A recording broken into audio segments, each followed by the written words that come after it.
أعوذ بالله السميع العليم من غضب الجبار ومن الشيطان اللعين الرجيم. بسم الله الرحمن الرحيم. الحمد لله الذي إليه مصائر الخلق وعواقب الأمر، نحمده على عظيم إحسانه ونير برهانه ونوام فضله وامتنانه. إن الله بعث محمدا نذيرا للعالمين وأمينا على التنزيل، ثم الصلاة والسلام على النبي الكريم الذي سمع في السماء بأحمد وفي الأرضين أبي القاسم مصطفى محمد.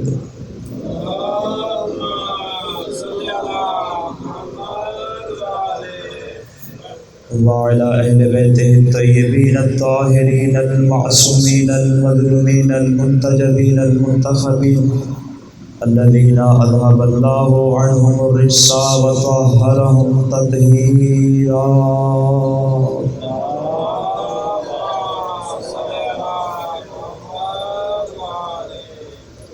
أما بعد فقد قال الله تبارك وتعالى في محكم كتابه ومتقن خطابه. بسم الله الرحمن الرحيم.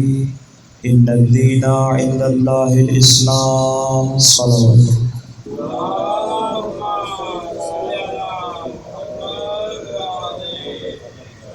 جو افراد سوئے ہوئے ان کی بیداری کے لیے ایک دفعہ پھر صلوات پڑھیں.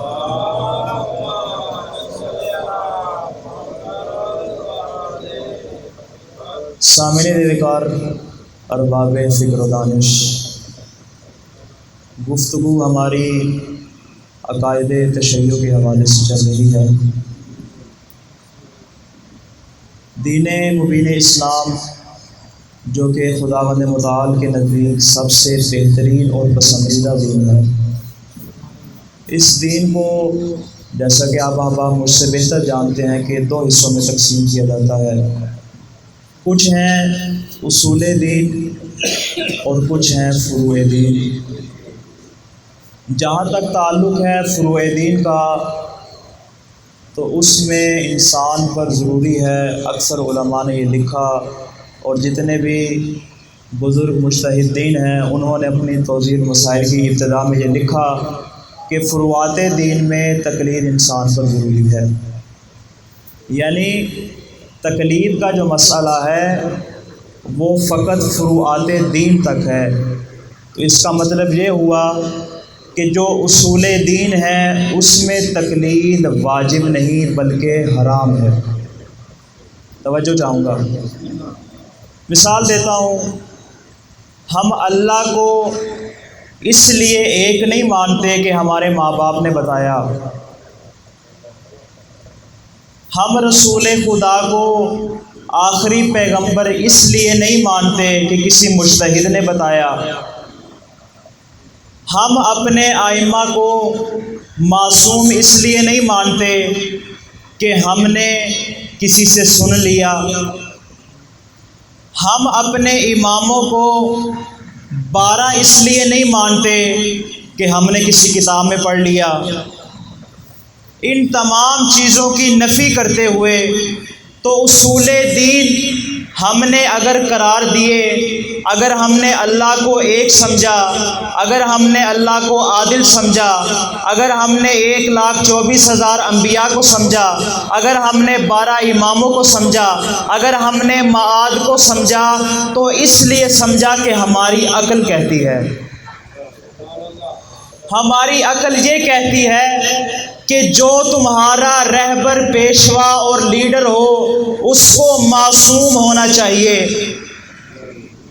اس لیے کہ جو گناہگار ہوگا ہم ہمیشہ شک میں مبتلا رہیں گے، جو ہمارا رہبر اور رہنما ہے پتہ نہیں گناہ کر چکا ہے یا گناہ کرنے والا ہے، اس لیے اللہ نے کہا جو تمہارا رہبر اور پیشوا ہوگا اس کا معصوم ہونا ضروری ہے۔ تو اب اگر کوئی آ کر ممبر رسول پہ بیٹھ جائے اور یہ بات کہے کہ مجھ پہ کبھی کبھی ایک شیطان آ جاتا ہے جو مجھے صراط مستقیم سے ہٹا دیتا ہے، اگر میں صراط مستقیم سے ہٹ جاؤں تو مجھے کھینچ کے واپس صراط مستقیم پہ لے آنا، ایسا شخص کبھی بھی ہمارا امام نہیں ہو سکتا۔ کون ہے ہمارا امام؟ ہمارا امام وہ ہے کہ اگر وہ قرآن کی تلاوت کرے تو قرآن گواہی دے یہ میرا قاری ہے، اگر وہ روزہ رکھے تو روزہ کہے یہ میرا روزہ دار ہے، اگر وہ زکوٰۃ دے زکوٰۃ گواہی دے کہ اس نے مجھے حالت رکوع میں ادا کیا، اگر نماز پڑھائے تو نماز پڑھنے والا کہے کہ حقیقی نمازی یہی ہے، اگر وہ نماز پڑھائے تو جو اس کے پیچھے نماز پڑھنے والے وہ کہیں کیا یہ وہی نماز نہیں جو ہم رسول کے ساتھ پڑھا کرتے تھے، اگر وہ جہاد کرے تو اللہ قرآن میں کہے لا يعذبنہم بأیدیکم، اللہ اپنے دشمنوں کو تمہارے ہاتھوں سے عذاب دے گا، تو ڈھونڈو دنیا میں کوئی ایسا ہاتھ ہوگا جو ید اللہ قرار پائے گا۔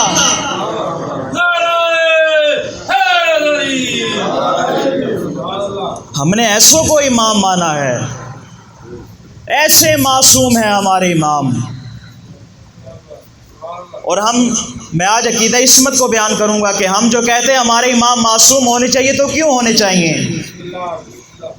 ہمارا یہ عقیدہ ہے کہ ہمارا جو بھی رہبر رہنما اور پیشوا ہوگا وہ معصوم ہوگا۔ کیوں؟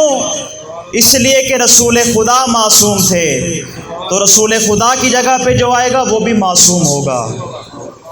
اب مجھے اس بات کی سمجھ نہیں آئی کہ جو افراد کہتے ہیں رسول خدا نعوذ باللہ معصوم نہیں، وہ شاید اس وجہ سے کہتے ہیں کہ جو رسول کی جگہ پہ آ کے بیٹھے اس کو تو معصوم بنا نہیں سکتے۔ توجہ چاہوں گا، جو رسول کی جگہ پہ آئے اس کو تو معصوم کہہ نہیں سکتے۔ مثال دوں، کسی بزرگ نے ایک واقعہ نقل کیا کہ کسی بستی میں ایک شخص کو کوئی بیماری لگ گئی، ایک شخص کو بیماری لگ گئی، اب وہ اللہ سے یہ دعا نہیں کر رہا اللہ مجھے ٹھیک کر دے، مجھے شفا عطا کر دے، یہ دعا نہیں مانگ رہا، کہہ رہا اللہ ساری بستی کو بیمار کر دے۔ توجہ چاہوں گا، اللہ ساری بستی کو بیمار کر دے۔ جب ساری بستی بیمار ہوگی کوئی مجھے نہیں کہے گا تو اکیلا بیمار ہے، تو فیصلہ یہی پہ ہو گیا۔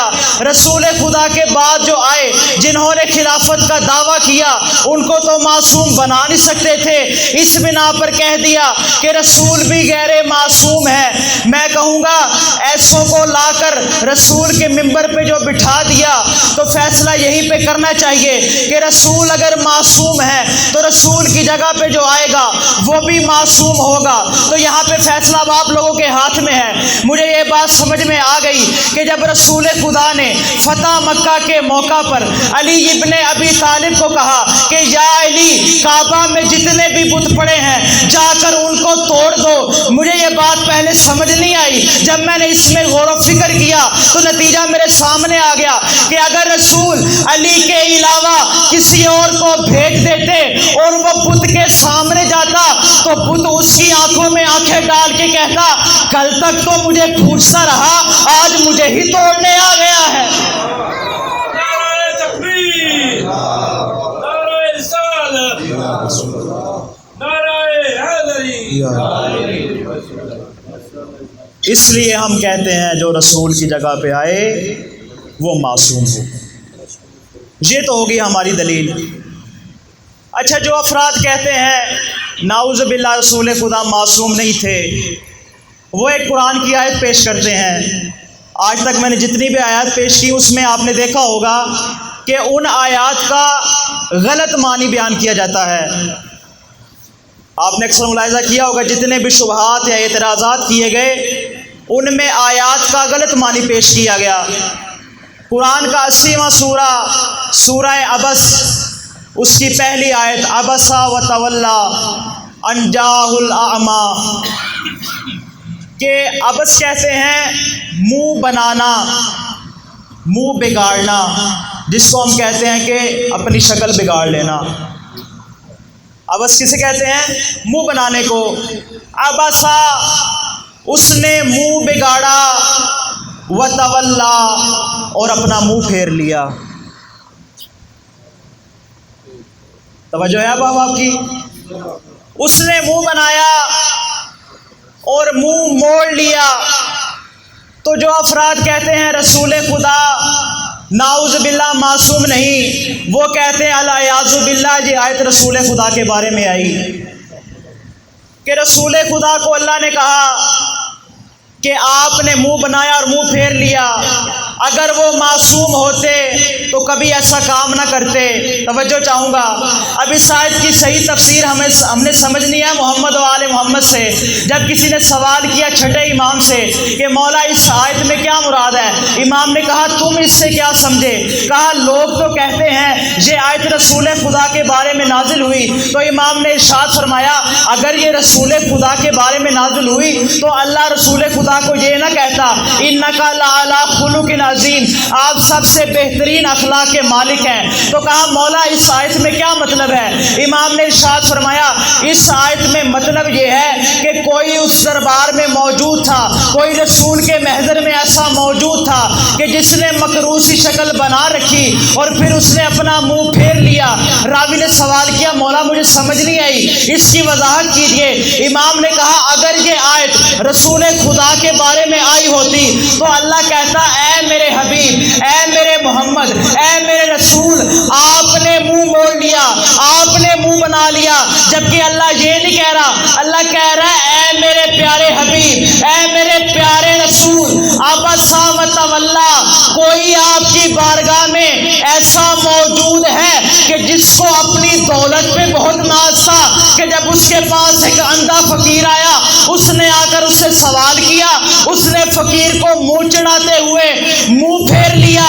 تو میرے رسول اس شخص سے کہہ دیجئے یہ تمہارے پاس جو دولت ہے یہ تمہارے کسی کام نہیں آئے گی، یہ تمہارے پاس جو دولت ہے یہ کسی کام نہیں آئے گی۔ رسول خدا کے بارے میں یہ نازل نہیں ہوئی، مجسم اخلاق ہے رسول خدا، اور عصمت کبریٰ کے درجے پر فائز ہیں۔ اب عصمت سے آگے بات چلے تو میں آپ سے ایک سوال کرنا چاہوں گا، معصومین کتنے ہیں؟ شک و شبہ میں مبتلا ہے لگتا ہے، سارے مل کے نہیں بول رہے۔ 14۔ انبیاء کتنے ہیں؟ 1,24,000۔ انبیاء معصوم نہیں؟ سنیں تو صحیح، انبیاء عصمت کے درجے پہ فائز ہیں یا نہیں؟ انبیاء عصمت کے درجے پہ فائز، جناب زینب کبریٰ سلام اللہ علیہا عصمت کے درجے پہ فائز، بی بی معصومہ کم عصمت کے درجے پہ فائز، حضرت عباس عصمت کے درجے پہ فائز۔ معصومین کی اتنی تعداد تو ہم 14 کیوں گنتے ہیں؟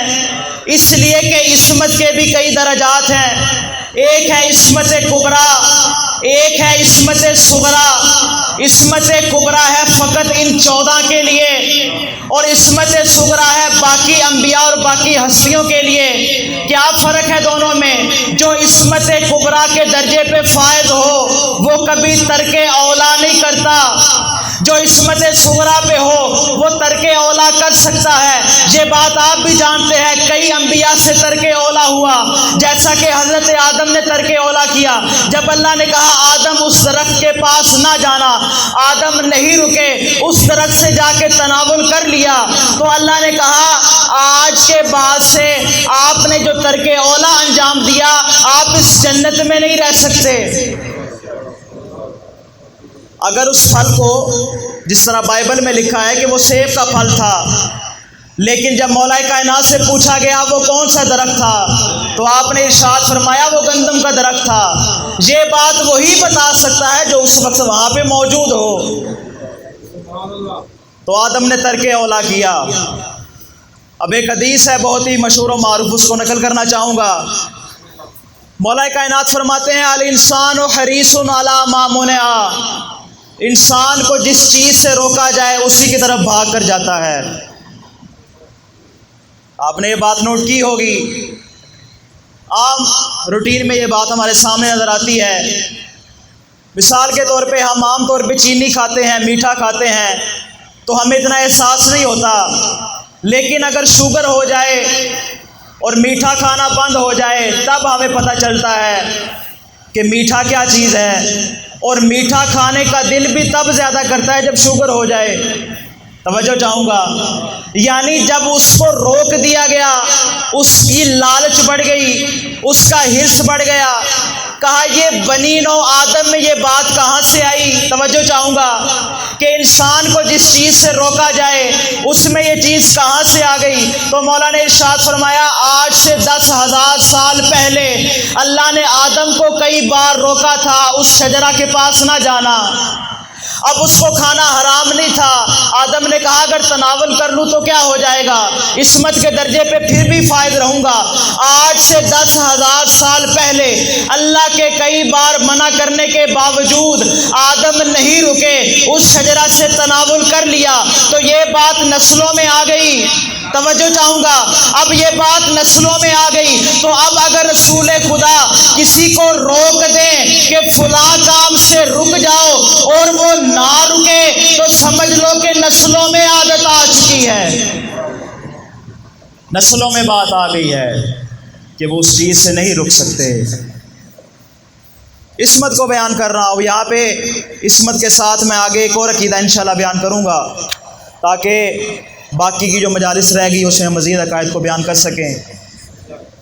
عصمت کبریٰ ہے رسول خدا کے لیے، اور رسول خدا کے لیے کیا ارشاد فرمایا 15واں پارہ پہلی آیت، سبحان الذی اسریٰ بعبدہ لیلا من المسجد الحرام الی المسجد الاقصی الذی بارکنا حولہ، کہ ہم نے راتوں رات سیر کرائی اپنے بندے کو، اور کہاں سے سیر کرائی؟ مسجد حرام سے مسجد اقصیٰ تک۔ مسجد حرام کہاں پہ ہے؟ مکہ میں، مسجد اقصیٰ ہے فلسطین میں۔ تو اللہ نے اپنے بندے کو سیر کروائی جس کو ہم معراج کہتے ہیں۔ میں نے پہلے اشارہ کیا تھا کہ معراج بھی ہمارا جو عقیدہ ہے وہ تھوڑا سا مختلف ہے، اس کی میں تفصیل بیان کروں گا۔ کچھ لوگ کہتے ہیں رسول خدا کو خواب میں معراج ہوئی تھی، توجہ چاہوں گا، رسول خدا کو خواب میں معراج ہوئی، حقیقت میں نہیں ہوئی، جبکہ ہم کہتے ہیں نا، رسول خدا کو جسمانی معراج ہوئی ہے۔ دعویٰ نہیں میرا، دلیلیں دوں گا، اور آج کی اس مجلس کو پنجتنی بناؤں گا، 5 دلیلیں دوں گا، معراج جسمانی پہ 5 دلیلیں دوں گا، اور دلیلیں قرآن و حدیث سے نہیں ہوں گی، جدید دنیا سے بھی دلیلیں پیش کروں گا۔ پہلی دلیل روایت نقل ہے ام المومنین حضرت عائشہ سے، بی بی کہتی ہیں کہ جس رات رسول خدا کو معراج ہوئی وہ میرے حجرے میں تشریف فرما تھے۔ کہاں تھے رسول خدا؟ بی بی کے حجرے میں، اور کہا رسول خدا کو جو معراج ہوئی تھی وہ روح کی معراج تھی، جسم کی معراج نہیں تھی، اس لیے کہ جب معراج ہوئی بستر ویسے ہی گرم تھا، کنڈی ویسے ہی ہل رہی تھی، پانی ویسے ہی چل رہا تھا۔ توجہ چاہوں گا، ام المومنین کبھی جھوٹ نہیں بول سکتی، توجہ چاہوں گا۔ اب یہاں پہ کسی کے ذہن میں یہ بات نہ آئے کہ ام المومنین پہ تہمت لگائے، ام المومنین جھوٹ نہیں بول سکتی۔ یہ کسی راوی نے جھوٹی نسبت دی ہے بی بی کی جانب، اور کہا ہے کہ رسول خدا کو جب معراج ہوئی تو وہ بی بی کے حجرے میں موجود تھے۔ میں کہوں گا میں کیسے مان لوں ایسی روایت کو؟ اللہ خود اس آیت میں کہہ رہا ہے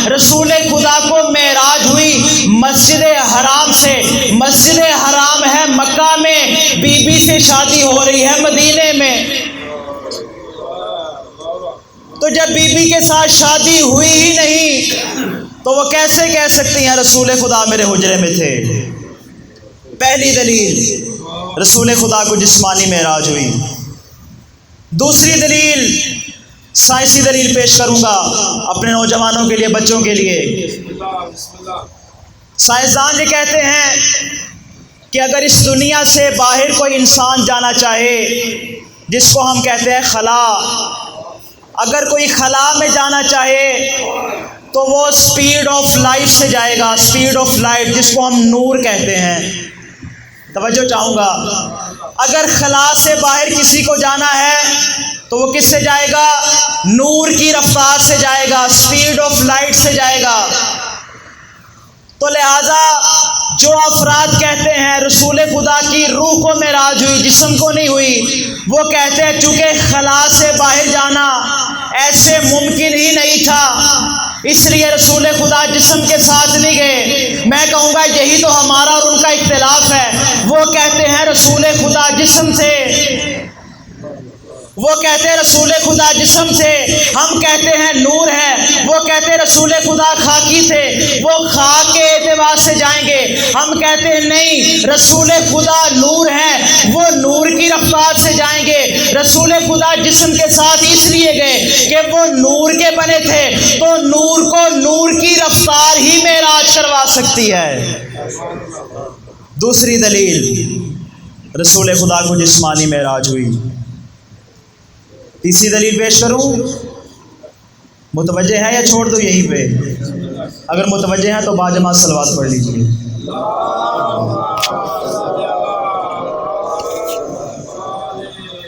تیسری دلیل، رسول خدا معراج سے واپس آئے، اصحاب جمع ہو گئے، کہا یا رسول اللہ پتہ چلا ہے آپ معراج سے ہو کر آئے ہیں۔ رسول خدا نے فرمایا ہاں میں معراج سے آیا ہوں۔ تو کسی نے کہا یا رسول اللہ آپ معراج پہ جو گئے تھے کس پہ گئے تھے؟ تو رسول خدا نے ان لوگوں کو سمجھانے کے لیے کہا، توجہ چاہوں گا اس جملے پہ غور کیجیے گا، ان لوگوں کو سمجھانے کے لیے کہا میں براق پہ گیا تھا۔ براق کیا ہے؟ براق ہے برق سے، اس کا مطلب ہے کڑکتی ہوئی بجلی، جس کو ہم نور کہتے ہیں۔ یعنی رسول خدا نے ان کو سمجھانے کے لیے کہا کہ ایک نور کا گھوڑا تھا، ایک نور کا گھوڑا تھا جس پہ میں معراج میں گیا۔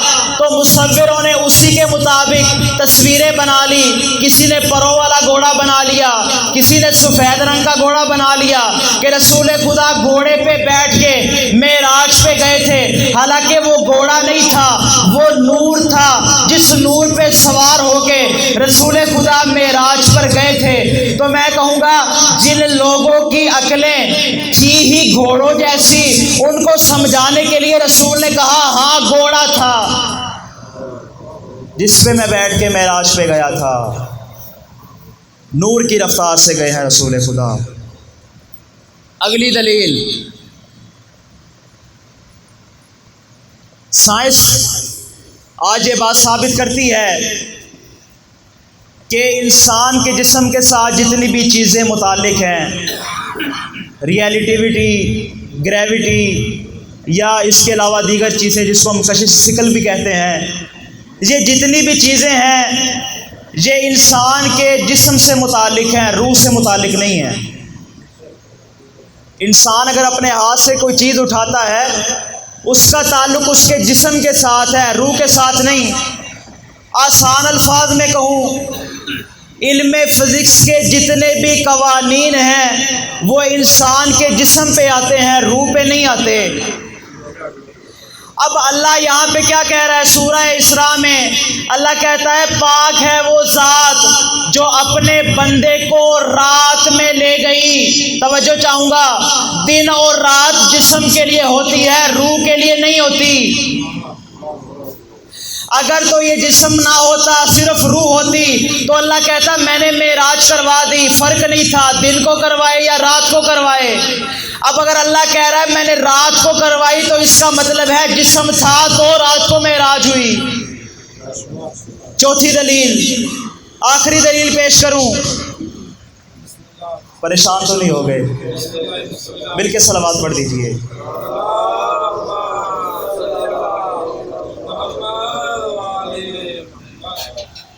پانچویں دلیل یہ ہے کہ جب رسول خدا معراج پہ تشریف لے گئے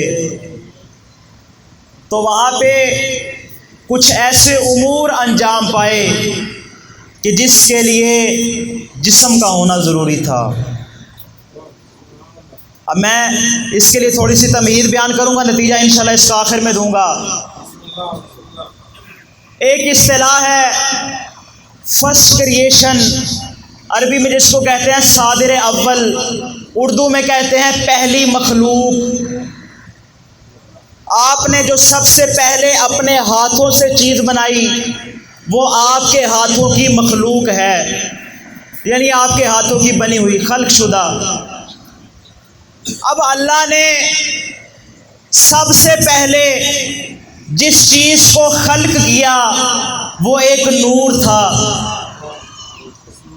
جس کو علم عرفان میں نور محمدی کہتے ہیں۔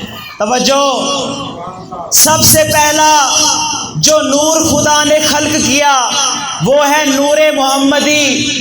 اب اگر تخلیق میں کسی اعتبار سے کمی آ جائے تو کوئی یہ نہیں کہے گا چیز میں کمی ہے، وہ کہے گا بنانے والے میں کمی ہے۔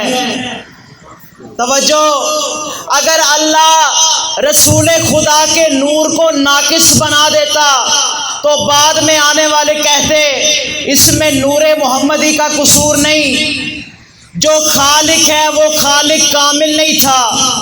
تو اللہ نے رسول خدا کو اپنی کامل ترین مخلوق بنا کے یہ دنیا والوں کو بتا دیا یہ میری مخلوق بھی کامل ہے اور میں خالق بھی کامل ہوں۔ اب جب اللہ نے پہلا نور خلق کر دیا، اس نور سے اللہ نے ایک اور نور خلق کیا جس کا نام نور فاطمہ رکھا۔ پھر آؤں گا پہلے جملے کی جانب۔ اللہ نے جو پہلا نور خلق کیا اس نور کو مقام محمود پہ رکھا، اس کا نام محمد رکھا۔ پھر اللہ نے دوسرا نور بنایا، اس کو مقام اعلیٰ پہ رکھا، اس کا نام علی رکھا۔ پھر اللہ نے پہلے نور سے ایک نور بنایا، اس کا نام نور فاطمہ رکھا۔ نور فاطمہ سے اللہ نے دو نور اور بنائے، ایک نور حسن بنا، دوسرا نور حسین بنا۔ نور حسین سے اللہ نے توجہ، اللہ نے نور حسین سے 9 انوار خلق کیے، کوئی باقر بنا، کوئی صادق بنا۔ اب آ جائے پہلے نور کی جانب۔ پہلے نور سے اللہ نے اپنے عرش کو خلق کیا، دوسرے نور سے اللہ نے اپنی کرسی بنائی، تیسرے نور سے جو فاطمہ کا نور تھا اللہ نے جنت بنائی، حسن کے نور سے اللہ نے حوران جنت بنائی۔ آپ عزاداران کے لیے ایک جملہ کہنا چاہوں گا، حسین ابن علی کا نور لیا، اس نور سے حسین کے شیعہ بنا دیے، حسین کے شیعہ بنائے حسین کے نور سے۔ اب میں یہاں پہ ایک کتاب کا حوالہ بیان کر کے واقعہ نقل کرنا چاہوں گا۔ کتاب کا نام ہے مصباح الہدایہ فی الخلافت والولایہ۔ کن کی کتاب ہے؟ آیت اللہ امام خمینی کی۔ وہ اس کتاب میں زیارت وارثہ کا جملہ نقل کرتے ہیں اور کہتے ہیں وہاں پہ جو جملہ موجود ہے زیارت وارثہ میں، اشہد انک کنت نورا فی الاسلاب الشامخہ والارحام المطہرہ، میں گواہی دیتا ہوں مولا حسین آپ کا نور وہ نور ہے جو پاکیزہ صلبوں سے مطہر رحموں میں منتقل ہوا۔ توجہ، اب یہاں پہ امام خمینی ایک جملہ ارشاد فرماتے ہیں، کہتے ہیں جب اللہ نے آدم کو تخلیق کیا تو آدم کے صلب میں اللہ نے 13 انوار رکھے۔ توجہ، اللہ نے 14 انوار خلق کیے، لیکن جب آدم کو بھیجا تو آدم کے